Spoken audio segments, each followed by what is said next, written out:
जय हिंद दोस्तों, स्वागत है आपका दैनिक भास्कर में। मैं डॉक्टर जेपी मौर्य और आज हम एक ऐसे शख्स से बात करेंगे जो बाबा साहब भीमराव अंबेडकर, जिन्होंने संविधान लिखा भारत का, उनके पौत्र भीमराव यशवंतराव अंबेडकर जी से हम बात करेंगे। और आज वो जौनपुर जिले में आए हुए हैं एक कार्यक्रम में। एक सांस्कृतिक कार्यक्रम है, सम्राट अशोक और मानवर कांसीराम साहब की जन्मोत्सव के अवसर पर संयुक्त कार्यक्रम है।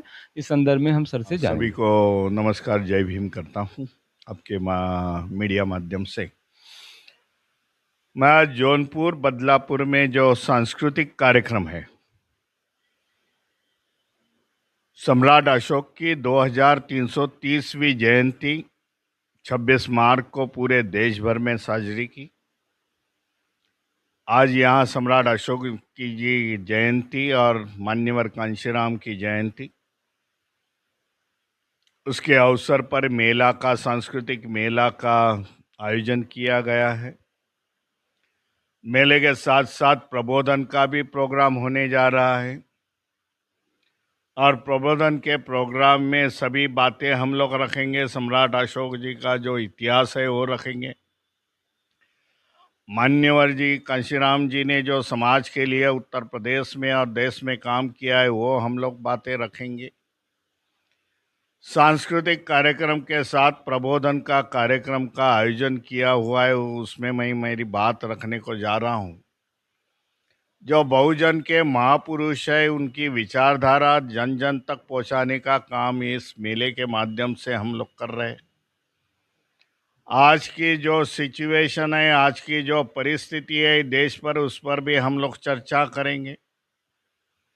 डॉक्टर बाबा साहब अम्बेडकर का संविधान पर हम लोग चर्चा करेंगे। भाई, देश संविधान पर नहीं चल रहा है। यहाँ शेड्यूल कास्ट, शेड्यूल ट्राइब, वंचित समाज के लोगों की परिस्थिति उत्तर प्रदेश में क्या है, सामाजिक स्थिति क्या है, राजनीतिक हमें कैसा खड़े रहना है, उस पर हम लोग चर्चा करेंगे। यह मकसद लेके मैं आज इस जौनपुर बदलापुर के प्रोग्राम में, मेले सांस्कृतिक प्रोग्राम में हाजिर हूँ। सर, बाबा साहब का एक मिशन था कि शिक्षित बनो, संगठित बनो और संघर्ष करो। तो इस नारे को वर्तमान समय में आप कैसे देखते हैं? उस समय बाबा साहब ने यह संदेश दिया था, शिक्षित बनो, संगठित बनो, संघर्ष करो। ये नारा लेके ही हम लोग देश देश में जा रहे हैं, इन लोगों को बाबा साहब का नारा बता रहे हैं। भाई, शिक्षा के माध्यम से, जो बाबा साहब ने बताया था, शिक्षा से माध्यम से ही परिवर्तन समाज में हो सकता है। और हम लोग ने देखा, जो समाज बाबा साहब के बाद में जो पढ़ा लिखा समाज हो गया, संविधान में प्रावधान करने के बावजूद उनको बड़ी बड़ी नौकरी, सरकारी नौकरियां मिल गई।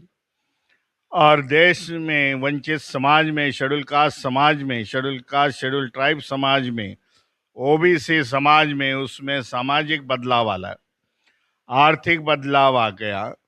और उसी कारण, समाज में बदलाव के कारण समाज आज आगे निकल चुका है। यह संदेश है, यह महामंत्र है, डॉक्टर बाबा साहब अम्बेडकर ने उस जमाने में दिया था। आज समय भी उतना ही महत्वपूर्ण है। मैं लगता हूँ जो जो बाबा साहब के इस संदेश पर चल गए, जो समाज चल गए, वो आज आगे निकल गए हैं।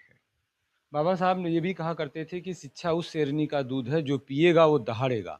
तो इस तरीके से। और एक सर, अंतिम सवाल है कि बाबा साहब का एक सपना था कि जाति का विनाश, एनिलेशन ऑफ कास्ट करके उन्होंने जो एक बुक लिखी है पतली सी, तो जो है उसके बारे में क्या आप उसको इस समय कैसे देखते हैं कि क्या उनका वो सपना हम आप मिल करके पूरा कर पाएंगे? एनिलेशन ऑफ कास्ट, ये बाबा साहब की बुक थी। मान्यवर कांशीराम ने, मैं जो पढ़ा हुआ हूँ, वो 3 बार पढ़ी उसको। और उसके बावजूद, उसके साथ साथ उन्होंने ये मूवमेंट, सामाजिक मूवमेंट की शुरुआत की। बाद में राजनीति की मूवमेंट शुरुआत की, बसपा की निर्मित की। ये बाबा साहब की बुक बहुत बड़ी अच्छी बुक है, जिन्होंने बाबा साहब ने बताया कि ये कास्ट सिस्टम इस देश से निकल जानी चाहिए। उसी रास्ते पर हम लोग आज काम कर रहे हैं। बुद्धिस्ट सोसाइटी ऑफ इंडिया जो बाबा साहब ने निर्मित की है, बाबा साहब उसके निर्माता है, अध्यक्ष रहे हुए हैं, वो आज बुद्धिस्ट सोसाइटी ऑफ इंडिया बौद्ध धम्म के साथ साथ हम लोग समानता की विचारधारा जो भगवान गौतम बुद्ध ने दी, करुणे का भाव दिया, न्याय की व्यवस्था दी बुद्ध धम्म ने, वो हम लोग फैलाने का काम कर रहे हैं। जो विषमतावादी आज जो संस्कार है, विषमतावादी वातावरण है इस देश में, एक समाज दूसरे समाज को नफरत से देख रहा है, और बदलने का हम लोग ये प्रयास कर रहे हैं। सर, एक और सवाल ये था कि वर्तमान जो राजनीतिक परिदृश्य है, जो दृष्टिकोण है, जिसमें माननीय कांसीराम साहब ने बहुजन समाज पार्टी की स्थापना करके बाबा साहब के मिशन को आगे ले जाने की बात किया, इसी संदर्भ में वर्तमान समय में बसपा जैसी पार्टी एकदम शांत पड़ी हुई है, तो आप विकल्प के रूप में दलित। हाँ, उत्तर प्रदेश में 4 बार मुख्यमंत्री, 4 बार सरकार आने के बावजूद आज वो पार्टी का कोई नाम निशाना मुझे नहीं दिखता है।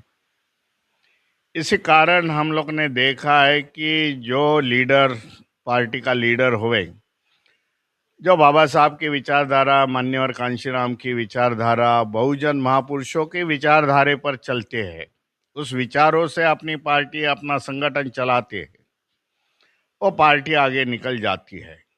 जो लीडर ये विचारधारा से पटरी से उतर जाता है, मैं समझता हूँ, लोग समझते हैं कि हमारा लीडर आज ये विचारधारा, महापुरुषों की विचारधारा से पटरी से उतर गया है, ये लोगों ने यहाँ के ऐसे लीडर को नाकारा है, मैं देखता हूँ। इसी कारण ये पार्टी आज चुपचाप बैठी है कि लोगों का उसको सपोर्ट नहीं। विकल्प के रूप में सर कुछ? विकल्प के रूप में मैंने Republican party of India, Bhimrao Ambedkar की नाम की पार्टी स्थापित की है। साउथ में, चारे साउथ में मेरी अच्छी पार्टी चल रही है। हालांकि मैं उत्तर प्रदेश में ये इंट्रोड्यूस करने जा रहा हूँ, हालांकि कुछ ही समय में, और मुझे लगता है कि ये डॉक्टर बाबा साहब अम्बेडकर की स्थापित रिपब्लिकन पार्टी है, इन लोग उसको अच्छा सा सपोर्ट करेंगे। जय भीम, नमो बुद्धाय, जय संविधान।